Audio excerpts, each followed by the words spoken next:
የጋኔንን ምዕራፍ ሱረቱ ጅን 72ኛውን ማለት ነው ማን እንደጻፈው ልታሳዩኝ ትችላላችሁ? ተቁርአናችሁ ውስጥ እሱን ማሳየት ከቻላችሁ ነው ንጽጽር አቆማለሁ። ማሳየት የሚችል ይኖር ይሆን? አይልም እያልኩ ነው። አንተ ደንቆሮ።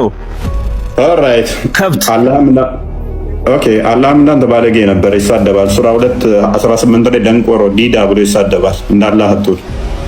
ደንቆሮ ነህ እንጂ በጣም ደንቆሮ ነው። እውቀት ስለሌለህ የራስህን ሃይማኖት ማውራት አትፈልግም። እኔ ልጠይቅህ የምፈልገው ስለ ራስህ ሃይማኖት ነው። ስለሌላው ካላህ ተሻለ አላህ እስቲ ልጠይቅህ።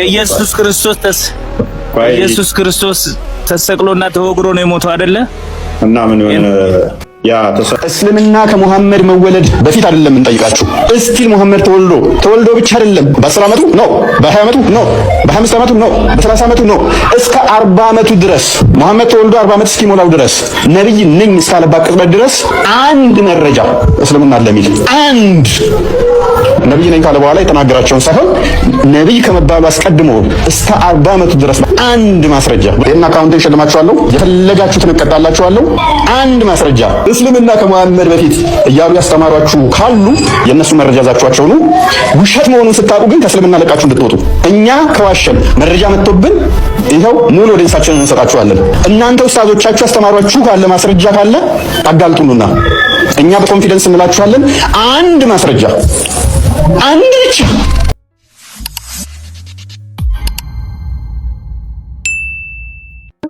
እየሳቅ ነበረ። ክርስቲያን ሲያወራ ኮመንት ላይ አረ ምናምን እያልክ እያሾፍክ ነበረ። አዎ እኔ አንተን ባልከው ነው የሳቅሁት። ምን ባልኩት? መጽሐፍ ቁርአንን ጽፎ ያው ወደ ክርስትና መጥቶ እያልክ ነበር። ማስረጃ ነው። ማመጣስ ምንድን ነው ልዩነቱ?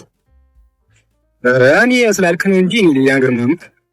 ባመጣም ምን ታደርጋለህ? ባላመጣም ምን ይፈጠራል? እኔ ፈልጌው ነው እንጂ ያልኩህ ነው።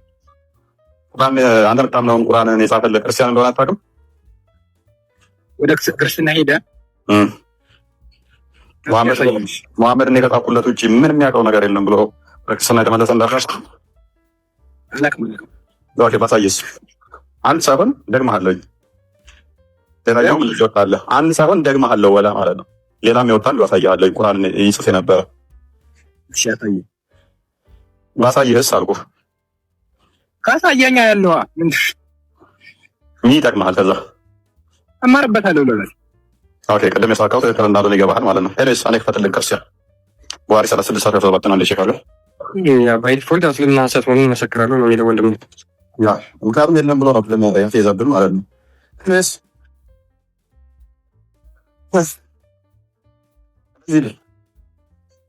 ኦኬ ቡኻሪ 36:17 ናሬተር አነስ አንድ ሚዩት አድርገው የሚደረዱ ሰው አንኛው ጋር የሚደረዱ አስገልብጠሽ ይደርባል። ድምጽ ሚዩት አድርገው አንድ እሺ ኦኬ ሳይሆን ቡኻሪ 36:17 ያለው ታሪክ ነው። ደረዘ ክርስቲያን ሆይ ኢምብረስ ኢስላም and I read Surah Al-Baqarah and Surah Al-Imran. And I used to write for the Prophet. And ክርስቲያን ነበር እስልምና ላይ የተቀበለ ለነብዩ ሱረቱ በቀራንና ሱረቱ አል-ኢምራን ሱረቱ በቀራ ማለት የሁለተኛው ቻፕተር ማለት ነው፣ የላሞቹ ምዕራፍ የሚባለው። ሱረቱ አል-ኢምራን ማለት ደግሞ ሶስተኛው የቁርአን ክፍል ወይንም ደግሞ ቻፕተር ማለት ነው። እሱ ለነብዩ ምን ያደርግ ነበር? he used to write for the prophet ለነብዩ ይጽፍለት ነበረ። Later on he returned to Christianity again and he used to say በኋላ ግን ለነብዩ ሱረቱ በቀራን አልኢምራን የሚባሉትን ሲጽፍ የነበረው ሰውዬ ወደ ክርስትና መጣ። ከዛስ ምን አለ? Muhammad knows nothing but what I have written for him. ሙሐመድ አንዳች የሚያውቀው ነገር የለም እኔ ከጻፍኩለት ውጪ አለ። አው ማይኩን አንሳው። እሺ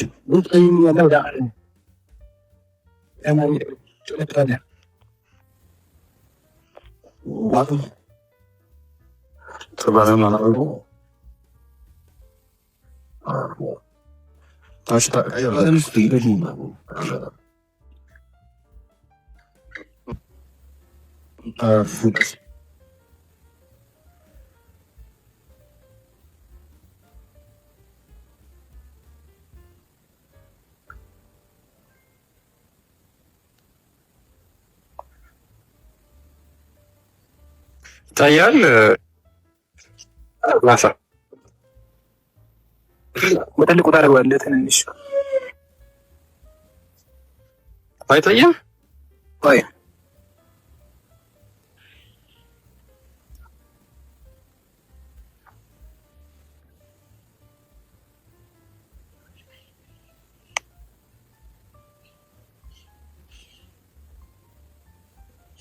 እስኪ ጮክላ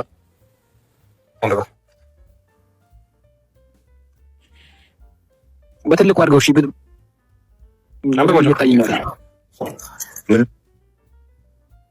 ዳሽን መልሳለን ብለው እንዴት እንደቀጣቁ አስደምጣችኋለሁ።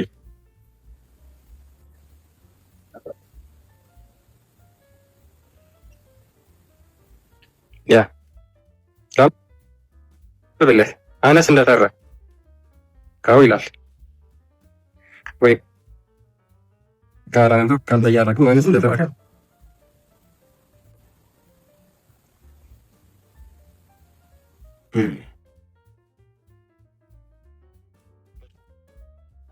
ሻውስ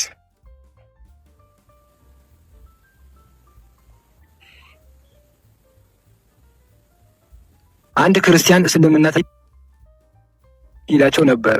ሙሐመድ ከጻፍኩላቸው በስተቀር የሚያውቀው ነገር የለም ነው የሚለው። ሙሐመድ ከጻፍኩለት ውጪ የሚያውቀው ነገር የለም አይልም እያልኩ ነው። አንተ ደንቆሮ ኦልራይት ከብት አላህም እንዳንተ ባለጌ ነበር፣ ይሳደባል። ሱራ 2:18 ላይ ደንቆሮ ዲዳ ብሎ ይሳደባል። እንዳላህ አትሁን። ደንቆሮ ነህ እንጂ በጣም ደንቆሮ ነው። እውቀት ስለሌለህ የራስህን ሃይማኖት ማውራት አትፈልግም። እኔ ልጠይቅህ የምፈልገው ስለ ራስህ ሃይማኖት ነው። ከአላህ ተሻለ አላህ እስኪ ልጠይቅህ። ኢየሱስ ክርስቶስ ተሰቅሎና ተወግሮ ነው የሞተው አይደለ? እና ምን ይሁን ያ ተሰቅሎና ተወግሮ ሞቷል። የሞተውም ደግሞ በፍቃዱ ነው። ምን ይሁን ያንተ ነብይ ግን አልሞትም ብሎ ቆይ ተረጋጋ። ክርስቶስ በስጋ የተገለጠ አምላክ ነው። እሰቀላለሁ እሞትላችኋለሁ ብሎ ስለተናገረ ቃሉን ማጥፍ ነውና በስጋ የተገለጠ ነውና ምሳሌ ሊሆነን መጥቷልና ስለኛ ስቅላት እሱ ተሰቅሏልና የኛን ዕዳ ደብዳቤ ሊደመስስ በመስቀል ላይ ተሰቅሏልና አናፍርበትም እኮ ክርስቶስ በመሰቀሉ እንኮራበታለን እኮ። ወንድማችን ፕሮፌሰር አድርገው እንደገና ድገምና ክርስቶስ ምን ተብሏል? አዎ ተሰቅሏል፣ ተወግሯል ለሰው ሲል ለሰው ኃጢአት ሲል ብለሃል አይደለ? ለዛ ማይክን ያዘው። አንተ ተሰቅለህና ማይክን ያዘው። አዎ ክርስቶስ ስለኔ ስለ ዓለም ተሰቅሏል። አሁን የምፈልገው አንተ ተሰቅለህ አዳምጥ። ቆይ ትልቅ ነገር እኮ መሰከረ። ተሰቅለህ ማየት ነው የምፈልገው ነው የምልህ እኮ። ቆይ አስተምሰለኝ ድረስ የክርስቶስን ልንገርህ እኔ በአዳምጥ ሉክ ራስህ ነው ተሰቅለህ ማየት። በራስህ ተሰቅለህ ልይህ እያልኩ ነው እኔ ክርስትና ልቀበል። አንተ ተሰቀልና አሳየኝ፣ ተሰቀልና አሳየኝ፣ እኔ ክርስትና ልቀበል። አዳምጥ፣ እሺ አዳምጥ። አንተ ተሰቅለህ እንደ ኢየሱስ ክርስቶስ ተወግረህስ አዳምጥ። እሺ ልመልስልህ። የማዳመጥ ችሎታ አለ ወይንስ ከሰርቶ ትሆናለህ? ቀጥል። አለኝ፣ አዳምጥሃለሁ። ተናገር። አዳምጣ። እሺ ማይክን ኦፍ አድርገው። ባለጌ አትሁን። በቃ ሉክ ክርስቶስ እንደተሰቀለ እባካችሁ አትረብሹ በቤቴ። ክርስቶስ እንደተሰቀለ ታምናላችሁ። ተወግሯል፣ ተሰቅሏል። ስለዚህ አንተ ተሰቀል ተወገርና ያኔን የክርስትና ልቀበል አለኝ። በመጀመሪያ ደረጃ አስቀድሞ ትንቢተ ኢሳይያስ ምዕራፍ 53 ላይ ክርስቶስ ስለኛ እንደሚሰቀል፣ እንደሚዘባበቱበት፣ እንደሚሰድቡት እኛም እንደ ያንን ራሱን ክብሩን ዝቅ ብሎ ስለመጣ እንደተናቀ እንደተቀሰፈም እንደቆጠር ነው በትንቢቱ ነግሮ ነበረ። ክርስቶስ መጣና ዮሐንስ ወንጌል ምዕራፍ 2 ላይ ቁጥር 17 ጀምሮ፣ ማቴዎስ ወንጌል ምዕራፍ 20 ላይ ቁጥር 28፣ ማርቆስ ወንጌል ምዕራፍ 10 ላይ ቁጥር 45 እንዲሁም ደግሞ ሉቃስ ወንጌል ምዕራፍ 24 ላይ ክርስቶስ እንደሚሰቀል ነገረን። እንዲሁም ደግሞ ስቅለቱን የሚቃወም የአጋንንት ወገን እንደሆነ ማቴዎስ ወንጌል ምዕራፍ 16 ላይ ከቁጥር 20 ጀምሮ ነገረን። ክርስቶስን መስቀል መቃወም አጋንንታዊ ነው፣ መቃወም አይቻልም። ስለዚህ ይህንን ካመንን እንደሚሰቀል ሊሰቀል እንደመጣ ቤዛ ሊሆን እንደመጣ ከነገረንና አንድ ሰው ሞክ አደርጋለሁ ብሎ አንተ ክርስቶስ ተሰቅሏል፣ ተወግሯል፣ ተተፍቶበታል ሲልህ አዎ በለው። አዎ ክርስቶስ ስለኔ ሲል ተሰቅሎልኛል። አዎ የኔን መርገም ሊያስወግድ እሱ ተሰቅሏል። እኔን ከመርገም ዕዳ ነፃ ሊያወጣኝ እሱ የፍቅር አምላክ በስጋ የተገለጠው ፊልጵስዩስ ምዕራፍ 2 ላይ እንደሚናገረው ከቁጥር 4 እስከ 7 የትሕትናው ባለቤት ዮሐንስ ወንጌል ምዕራፍ 13 ቁጥር 13 እስከ 16 ከኔ ተማሩ ብሎ ያልኩ አሁን እኔ ስላንተ ነው እየጠየቁ ያለሁት። ከሱ እንድንማር መጥቶ ተሰቅሎልናል።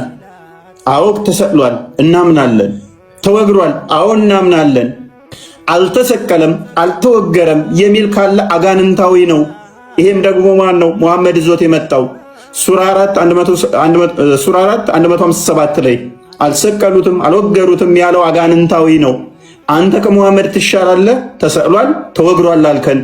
ቴንኪው እጅህን ስመን እንቀበላለን፣ ከእስልምና ወጥተሃል። አልሰቀሉትም፣ አልወገሩትም የሚለው የአላህ ንግግር ብለህ ሙሐመድ የነገረህን ያስከው ተረት ተረት ሐሰት አጋንንታዊ ክርስቶስ የተቃወመው ጴጥሮስ ተው አይሁንብህ ይቅር ሲል ክርስቶስ በጴጥሮስ ውስጥ ያለን ይሄን ሐሳብ ወይንም ደግሞ አትሰቀል የሚለው አጋንንታዊ እንደሆነ ሲናገር የሰውን እንጂ እግዚአብሔርን አታውቅም ዞር ለአንተ ሰይጣን ብሎታል። ስለዚህ አልተሰቀለም ክርስቶስ ማለት አጋንንታዊ ነው። ተሰቅሏል ማለት ደግሞ እውነት ሕይወት የሆነውን ቃል የእሱን መመስከር ነው። እሰቀላለሁ ብሎ ስለመጣ ማለት ነው። አልተሰቀለም የሚለው የቁርአኑ ሐሳብ አስተምሮ ሐሰተኛ ነው። እሱን ነው የመሰከርክልን። ነገር ግን በተቃራኒው ልንገራችሁ፣ ሙሐመድ መርዝ በላ፣ በካይበር ላይ መርዝ በላ። ከዛም ሴትዮውን ለምንድን ነው ይሄን ያደረግሽብኝ አላት። ለምን አደረግሽብኝ አላት። አንተ እውነተኛ ነቢይ ከሆንክ መርዙ አይገልህም፣ ሐሰተኛ ነቢይ ከሆንክ መርዙ ይገልሃል አለችው። አምላኬ አሳልፎ ላንቺ አላህ ላንቺ አሳልፎ አይሰጥሽም፣ አቅም አይኖርሽም፣ እኔን አገይኝም ማለት። ቁርአን ላይ ደግሞ ሱራ 113 ምን ይላል? ከሰውም ከአጋንንትም እጠብቅሃለሁ ይላል። ከሰው ሁሉ ክፋት፣ ከፍጥረታት ሁሉ ክፋት እጠብቅሃለሁ ይላል። ነገር ግን ያቺ ሴት እንደ ቋንጣ እንደዚህ በሰው እየተጎተተ እንዲሄድ አድርጋ አማቃ ገደለችው። አላህ ይጠብቀኛል ብሎ አላህም ደግሞ ከሰውና ከሴጣን ከፍጥረት ሁሉ ክፋት ጠብቀሃለሁ ብሎት ሊጠብቀው አልቻለም። ሐሰተኛ ከሆንክ በዚህ መርዝ ገለሃለሁ አለችው። እውነተኛ ከሆንክ መርዙ አይጎዳህም አለችው። መርዙ ገደለው። ሐሰተኛ መሆኑን አረጋገጠች። ክርስቶስ ግን እሰቀላለሁ ብሎ ስለተናገረ ተሰቀለ። ሙሐመድ ግን በልቼ መርዙን አልሞትም ብሎ አላህ ይጠብቀኛል ብሎ አላህም ደግሞ ጠብቀዋለሁ ብሎ ቁርአን አውርዶ በመርዝ ሞተ። እንዳይጥ ሞተ። አምላክ አንተ አላህ ምትለው ሙሐመድን ከሁሉ ክፋት አንዴ ክፋተው ክርስቲያን ወይንም 113 ከክፋት ሁሉ ጠብቀሃለሁ ያለው ሊጠብቀው ስላልቻለ እንዳይጥ ቋንጣ ሆኖ ሞተ። እንዳይጥ ቋንጣ ሆኖ ሞተ። ሉክ በተፈልቃቂው ጎህ እጠበቃለሁ ከፈጠረው ፍጡር ሁሉ ክፋት ሚን ሸሪ ማ ከለቅ ምን እጠብቃለሁ ብሎ ነበር። ከሌሊትም ክፋት ባጨለመ ጊዜ እያለ ይቀጥላል። ምን በተቋጠሩ ክሮች ላይ ተፊዎች በሆኑት ደጋሚ ሴቶችም ክፋት ከድግምትም አልጠበቀውም። በድግምትም ተይዞ ሲማቅቅ ነበር። ከፈርገው ከምቀኛም ክፋት በተመኘ ጊዜ እጠበቃለሁ፣ አልጠበቀውም። ፔሬድ ወደ ቶፒክ ሙስሊሞች ከቁርአናችሁ ውስጥ የጋኔንን ምዕራፍ ሱረቱ ጅን 72ኛውን ማለት ነው ማን እንደጻፈው ልታሳዩኝ ትችላላችሁ? ከቁርአናችሁ ውስጥ እሱን ማሳየት ከቻላችሁ ነው ንጽጽር አቆማለሁ። ማሳየት የሚችል ይኖር ይሆን?